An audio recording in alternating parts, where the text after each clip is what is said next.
Bonjour, amis du Pige. Aujourd'hui, nous allons vous parler du fonds de commerce. Je rappelle que je suis maître Jamil Ouda, avocat au barreau de la Guadeloupe, Saint-Martin, Saint-Barthélemy. Alors, fonds de commerce, c'est une notion qui n'est pas tout à fait définie en droit. C'est une notion qui indique que le fonds de commerce est un ensemble d'éléments qui constituent une entité économique en vue de réaliser une activité commerciale.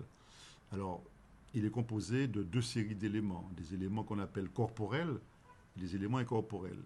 Les éléments corporels, c'est naturellement les équipements, les agencements, la marchandise, et les éléments incorporels étant la clientèle, c'est-à-dire les personnes qui fréquentent le fonds de commerce et qui lui donnent sa valeur principale, le droit au bail, c'est-à-dire le droit d'exploiter le fonds dans un local, le nom commercial, la marque, etc. Donc, tout ceci constitue ce qu'on appelle le fonds de commerce.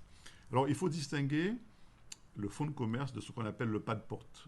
Le pas de porte, c'est simplement la somme qu'on paye à un propriétaire de locaux commerciaux pour avoir le droit d'exploiter le fonds de commerce.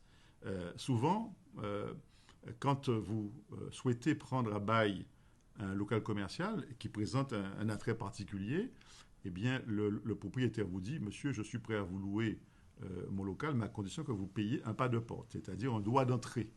Et lequel droit d'entrée est acquis définitivement au propriétaire et permet en quelque sorte de compenser le fait que le propriétaire, vous donnant ce qu'on appelle la propriété commerciale, c'est-à-dire le fait d'avoir un bail commercial de longue durée, eh bien, en vous donnant cette propriété commerciale, il perd la possibilité de reprendre son local, sauf à vous payer ce qu'on appelle une indemnité d'éviction. Donc ça, on parle de pas de porte quand il y a soit entrée dans le local à titre principal, soit parfois quand le locataire cède son droit d'exploiter à une autre personne qui va exploiter une autre activité que lui.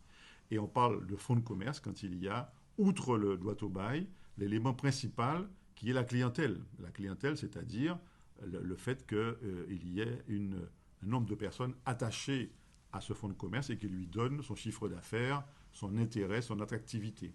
Voilà un peu la distinction fondamentale entre ces deux notions. Alors naturellement, le fonds de commerce, il peut se vendre à un commerçant dans les conditions que nous verrons certainement une autre fois, parce qu'il faut rédiger un acte, l'acte doit être enregistré, on doit dénoncer la vente au propriétaire de façon à créer un droit avec le propriétaire, etc., etc. Donc en quelques minutes, voilà ce que je peux vous dire sur le fonds de commerce. Et pour conclure, Et pour conclure, naturellement, ce sont des actes qu'il faut effectuer sous le contrôle d'un professionnel, principalement un avocat, mais il y a d'autres professionnels qui s'occupent de ces transactions, les notaires, mais les notaires et les avocats étant, comme nous le savons, les praticiens du droit en la matière.